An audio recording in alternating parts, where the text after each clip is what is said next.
Hello, and welcome to another episode of The End of the Search. This one I call it The Unanswerable Question. And that unanswerable question is, who am I?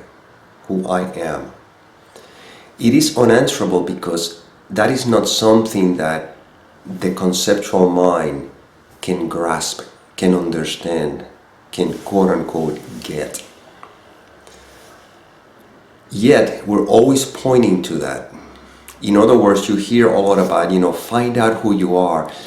But that is a never-ending quest because the me can never find out who I am, the me that the mind is identified with.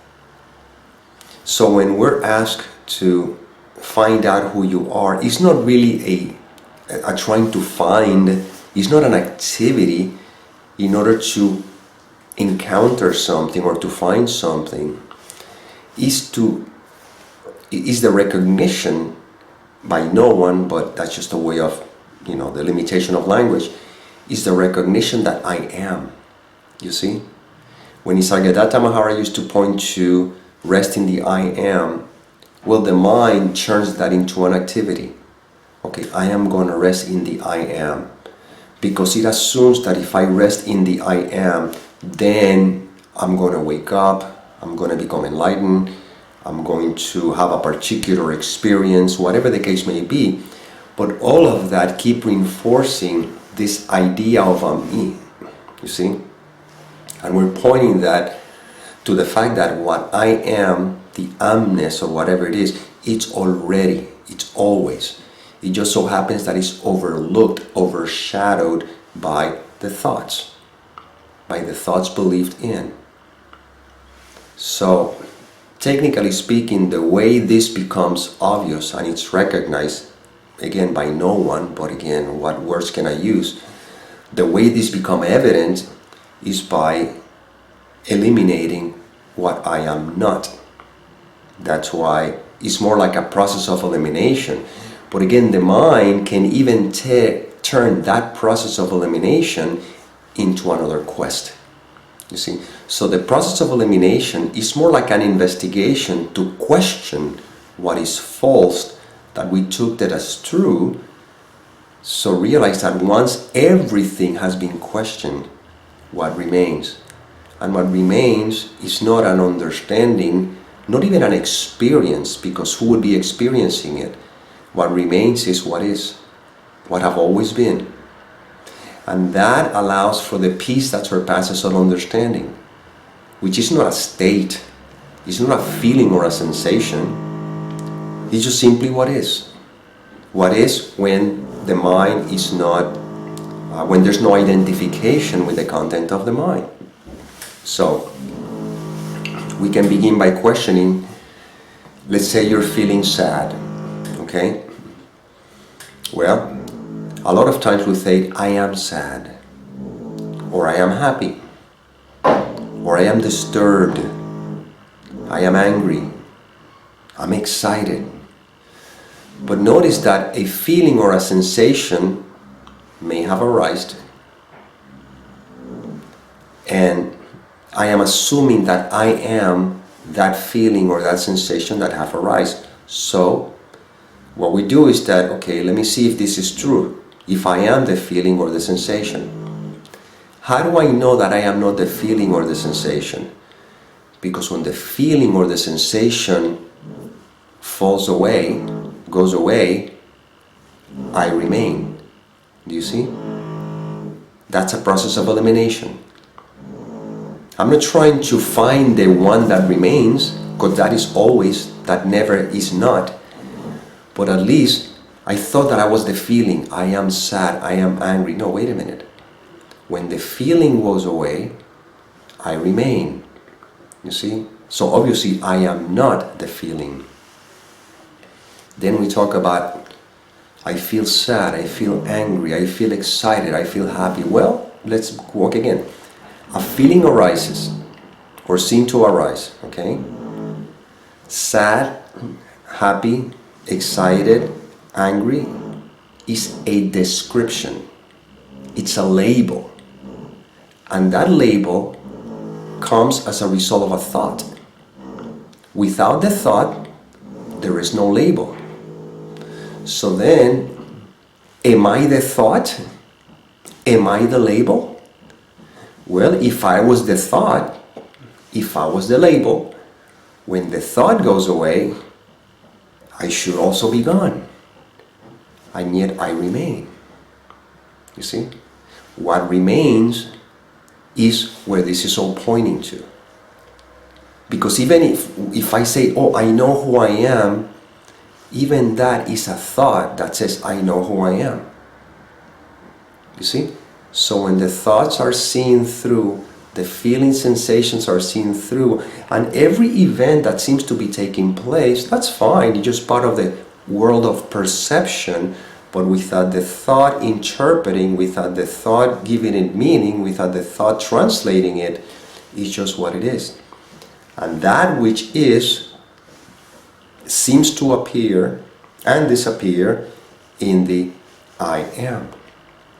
So, right now, if you simply are, because you are being right now, while noises seems to be taking place, in this case, the sound takes the form of words that are translated by the thought, and that's why they seems to be understood.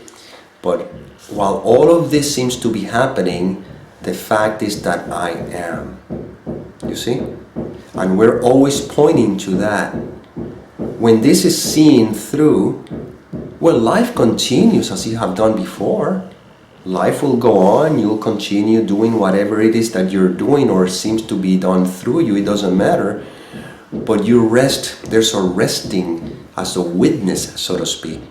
Not in terms of the person witnessing or somebody witnessing, because that's still, again, this is as far as the language can go. But there's a rest in the fact that I am, you see? And when that is known or recognized, then you realize that life is unfolding. Life unfolds as it will, but you rest as the I am. And when we say just know who you are, the who you are is not a concept, it's not an idea, it's not a feeling or a sensation, it's simply the fact that I am. And that's what I mean by the fact that you are, and this is an unanswerable question, because the fact that you are, the fact that I am, is not an answer. It's not an answer to a question. It simply is. If anything, when we say, because I've heard this before, that you will not find an answer because you are the answer, if we're going to use that language, then yes, you are the answer. But the answer is not a particular answer that someone understands, it's simply what is. That's why even the word answer, we can take it away. And what remains? What remains is the fact that I am.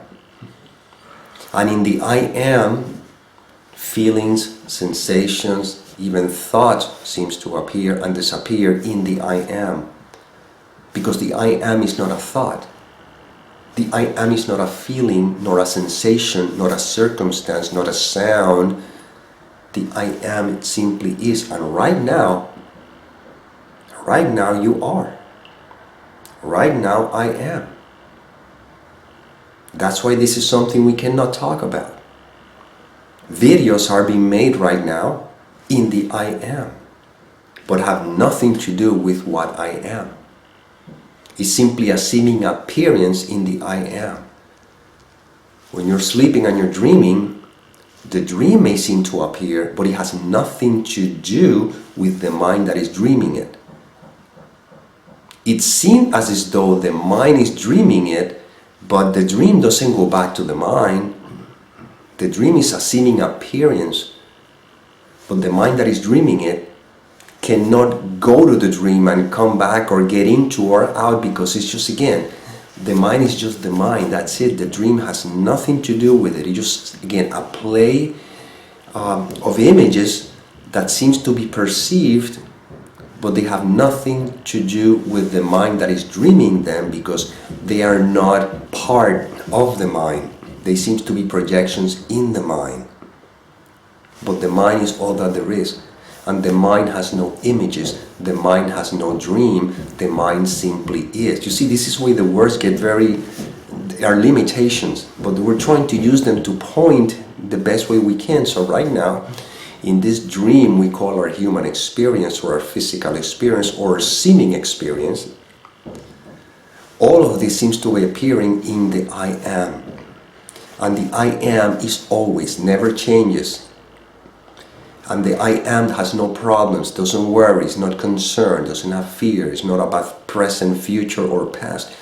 The I am simply is. And the invitation here is to rest in the I am.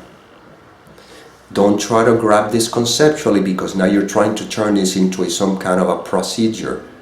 I want to rest in the I am. No, you don't have to rest in the I am. You are the I am. It's just been overlooked, distracted by who you think you are. And who you think you are is a thought. Who you are is that in which the seeming thought appears and disappears. Once this is seen, then there it is. And everything unfolds as it's supposed to unfold, but you're not affected by the changes. You're not affected by the unfolding, because you are. That which you are is not affected by anything. The screen is never affected by the movie you play on, that you project onto it, whether it's drama, whether it's comedy, whether it's action, whether it's nostalgia. It doesn't matter. The screen is. Well, you are. In spite of the feelings, the sensations, the thoughts, and the appearances, you are. Remain as you are. You see, now the mind takes this as a directive, remain as you are. Well, again, you don't need to remain as you are. You already are. You see, you are right now being.